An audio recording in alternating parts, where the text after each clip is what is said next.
If you gave me 1 month to learn double bass from scratch, like I somehow woke up one morning and forgot everything I knew about drumming, I wouldn't even touch the double bass pedals for the first week.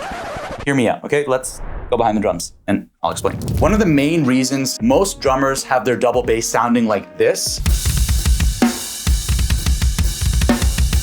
is because they skip the part that helps them connect their hands and feet together, but more importantly, your brain, to get your feet to do what you want them to do. So here's the exact 30-day stomp framework that I run instead. If you follow this program closely, you'll be playing some serious double bass in 30 days. We're starting off with subdivisions. This is the step almost everybody skips, and it doesn't even pertain specifically to double bass. It's just drumming in general. Whether you play to a click or not, everything you do behind the drum set is either inferring subdivisions or you're trying to play an exact subdivision. That's why we're not even gonna touch the double bass pedals yet, because you need to make sure you have that connection to the grid. You can't build fast, even feet on a foundation that doesn't even exist yet. Now, I know there will be some people watching this who have played double kick already, so I'm gonna show you an opportunity of how you can test out of this first step. It all starts from your beats per minute or your tempo. It's like the heartbeat of a song. Now, subdivisions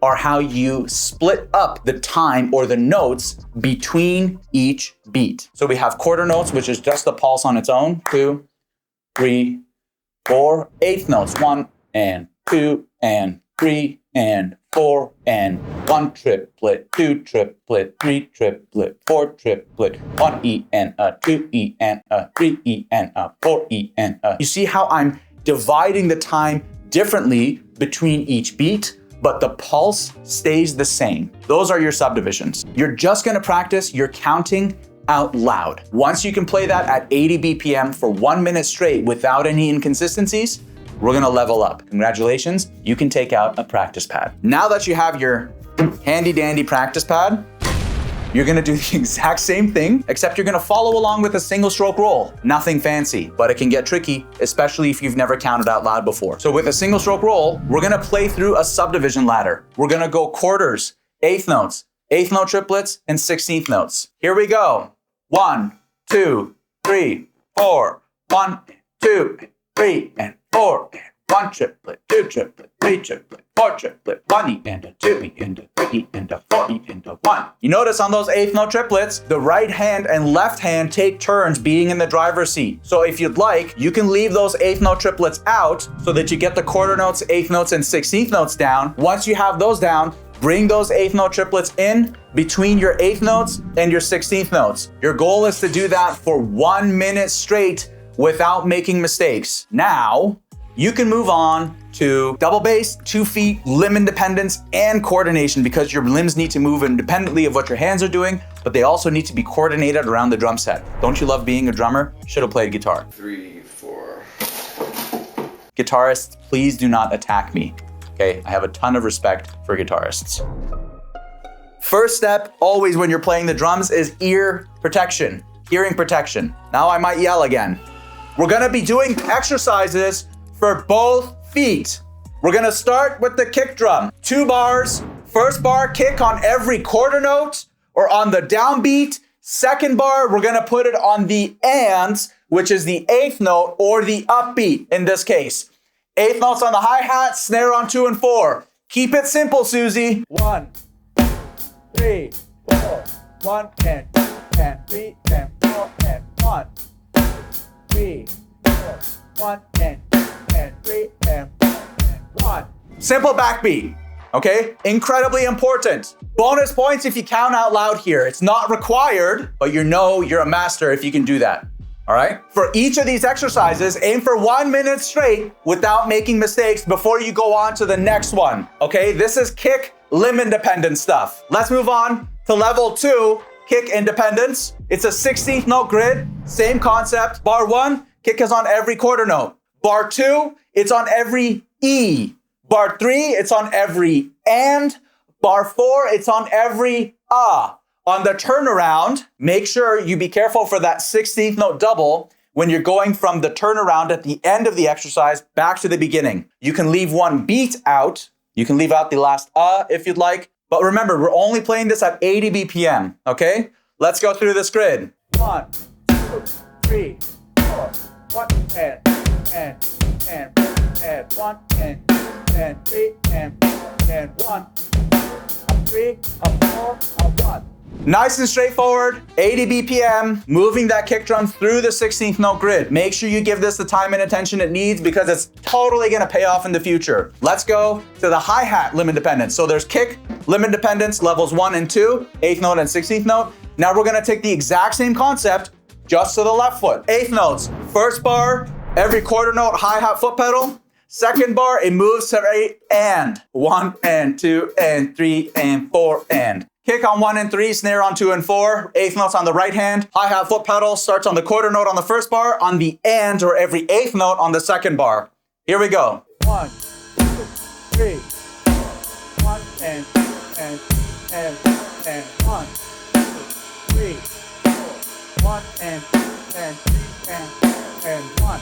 If that's a little bit too tricky, I'm gonna give you an option because I'm a nice guy. You can play the kick on every quarter note, so you have a little bit less of a variable going on with the kick coordinating it between the hi-hat foot pedal. This is the easier version. 1, 2, 3, 4, 1 and 1, 2, 3, 4, 1 and 1.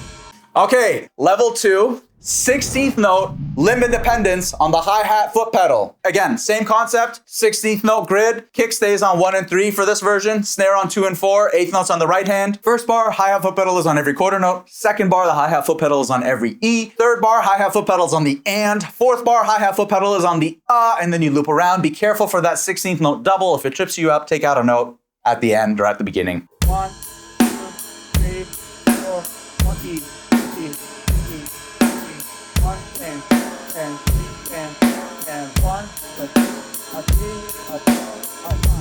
Okay, let's try technically the easier version with the kick on every quarter note. 1, 3,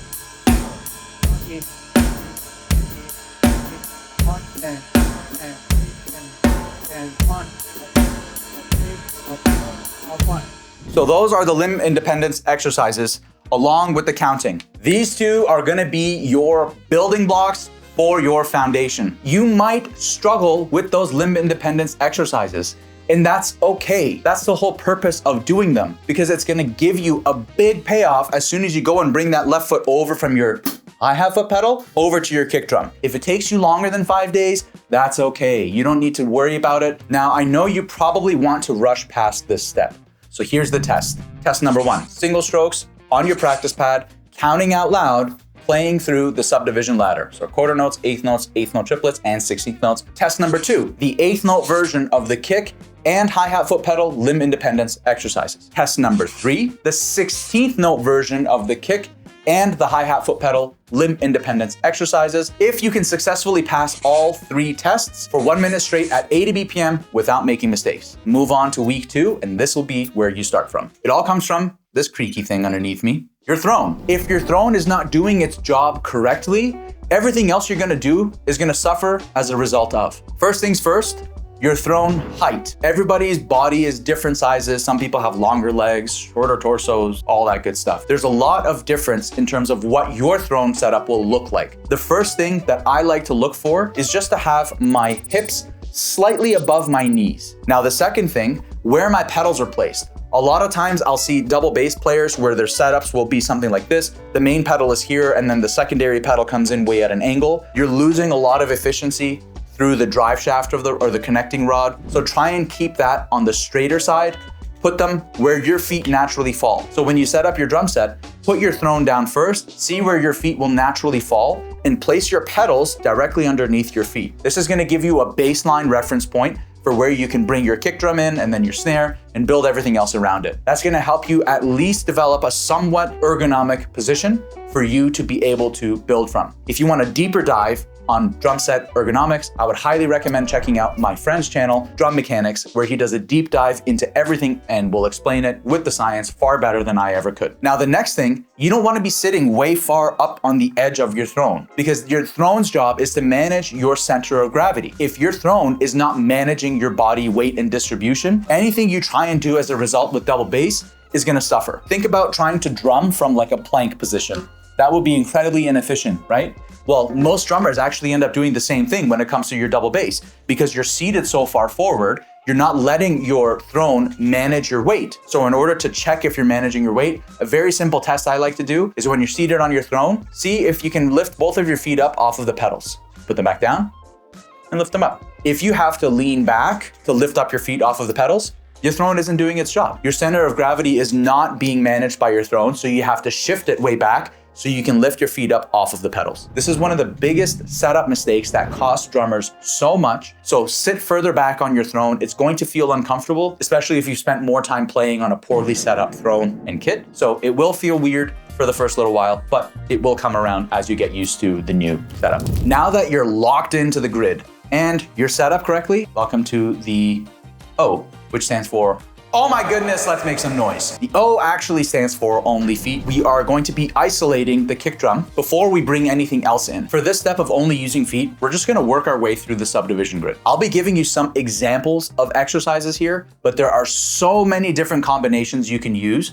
to help you develop your control on the kick drum pedals. The starting point, going back and forth between quarter notes and eighth notes, applying singles. So right, left, right, left. 1, 2, 3, 4, 1 and 2 and 3 and 4 and 1, 2, 3, 4, 1 and 2 and 3 and 4 and. Now, I don't want you to overthink your technique. We're not worrying about anything like ankle technique or swivel or anything like that. We're just using full leg. So basically pick up your leg, drop it on the pedal, except the difference here is we're not gonna lift it so that the foot comes off of the footboard completely. We're going to raise up, let the front of your foot stay relaxed so it stays on your footboard. Raise up, drop down. When we're playing through our double kick pedals or your kick pedals in general, there's this whole debate of burying the beater versus not burying the beater. If your throne and everything is set up correctly, from my perspective, it will actually take effort for you to bury the beater. So there are two concepts. There's actively burying the beater, which means you have to hold it down to do so, or there's passive burying the beater, where the weight of your leg, when you put it on the foot pedal, will bury the beater. Typically, if you are set up correctly, you shouldn't be passively burying the beater because the weight of your body will be managed by your throne, your footboard and your pedals. For example, if I just put my feet down and I rest the weight of my legs, I'm completely relaxed. The beaters aren't touching the kick drum head. This is where you do kind of get into that territory of adjusting spring tension so that it manages the weight of your leg, but you're not gonna do any of that. Do not tighten your spring tension because more tension equals more resistance. If you don't know what you're doing, you're gonna be fighting a really uphill battle. You can try this out. If you sit really far forward and you put your feet on your pedals, you're gonna bury the beater. If you sit really far back, like exaggerate how far back you're sitting, and then put the weight of your feet on your pedal board, where you would normally play. For me, even if I put my feet all the way up on the footboard and I relax my legs, I'm not burying the beater. That's my 2 cents on burying the beater. Anyways, back to our regularly scheduled program. To start, just go through each subdivision. Go through quarter notes, 1 minute straight, 80 BPM, no mistakes. Eighth notes, 1 minute straight, no mistakes. 16th notes, 1 minute straight, no mistakes, all at 80 BPM. And then add in eighth note triplets. It will get a little tricky with the eighth note triplets because you're alternating lead foot. Be mindful of that. Then start combining subdivisions. So we're alternating each bar between 2 subdivisions. For example, quarter notes and eighth notes. 1, 2, 3, 4, 1 and 2 and 3 and 4 and 1.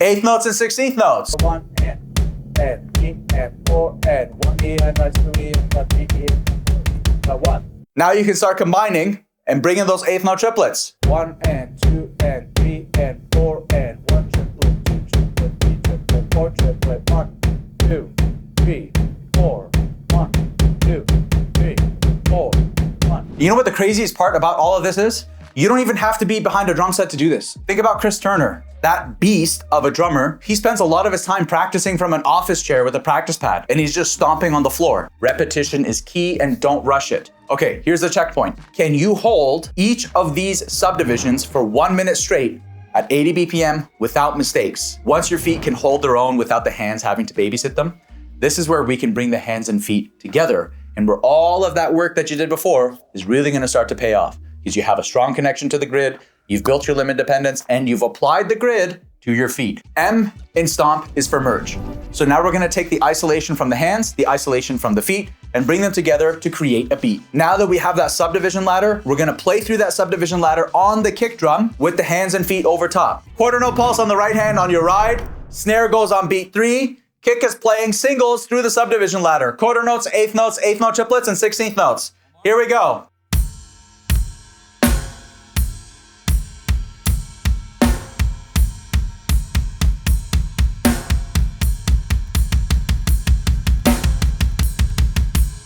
If you take away just one thing from this video, it's that speed is not the concern here. Your coordination is, and your control is. You don't even have to play through the full subdivision ladder. You can do the combination of subdivisions. Take control over these exercises and build them out so that you can have fun with it. So take 8th notes and 16th notes, for example, 80 BPM.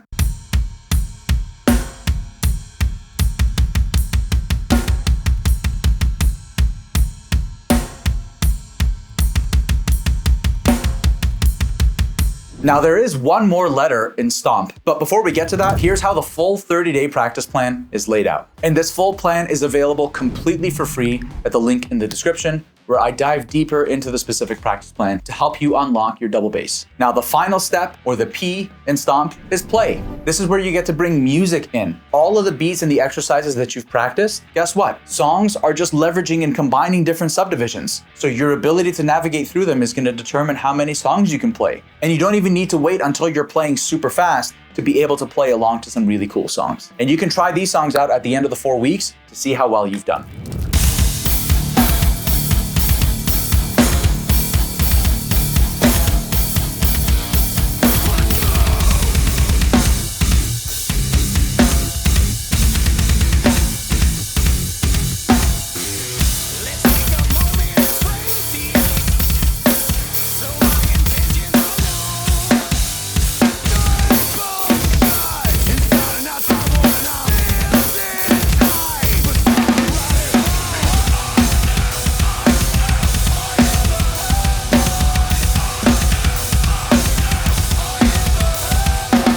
Now, everything we just did was level 1. It's your foundation, because you can't build fast feet on a foundation that doesn't exist. Make sure you save this video so you can come back to it as often as you need.